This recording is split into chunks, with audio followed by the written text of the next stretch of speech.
திருப்பதியில் கடந்த 4 நாட்களாக மழை பெய்து வருவதால் திருமலை 2வது மலைப்பாதை சாலையில் மண் சரிவு ஏற்பட்டு பாறைகள் உருண்டு விழுந்திருக்கின்றன.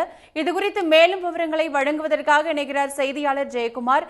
ஜெயக்குமார், இந்த 2ஆம் பாதையில் பாறைகள் விழுந்து இருக்கிறது. பொதுமக்களுக்கு எந்த மாதிரியான பாதிப்புகள் இதனால் ஏற்பட்டிருக்கிறது? இந்த பிரச்சனையை சரி செய்ய மேலும் என்ன மாதிரியான நடவடிக்கைகள் மேற்கொள்ளப்பட்டிருக்கு? விவரங்களை நீங்க பதிவு செய்யலாம்.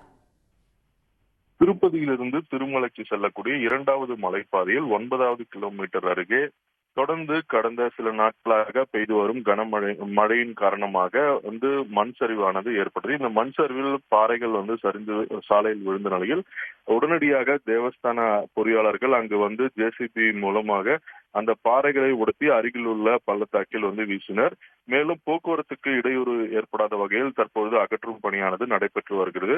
இருப்பினும் தொடர்ந்து மழைக்காலம் என்பதால் ஆங்காங்கே மண் சரிவு மற்றும் பாறைகள் விழுவதற்கான வாய்ப்புகள் உள்ளதால் தேவஸ்தான பொறியாளர்கள் தொடர்ந்து கண்காணிப்பில் இருந்து வருகின்றனர். இருப்பினும் வாகன ஓட்டிகள் எச்சரிக்கையாக செல்ல வேண்டும் என்று அறிவுறுத்தப்பட்டுள்ளது. ஜெயக்குமார், உங்கள் கூடுதல் விவரங்களுக்கு நன்றி.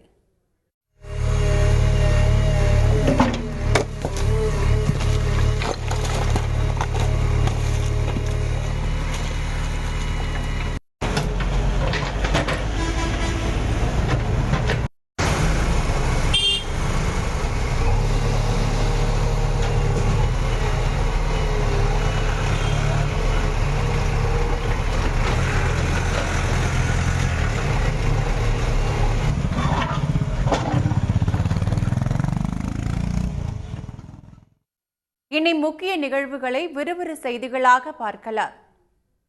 உடனுக்குடன் செய்திகளை தெரிந்து கொள்ள சன் நியூஸ் பெல் ஐகானை கிளிக் பண்ணுங்க.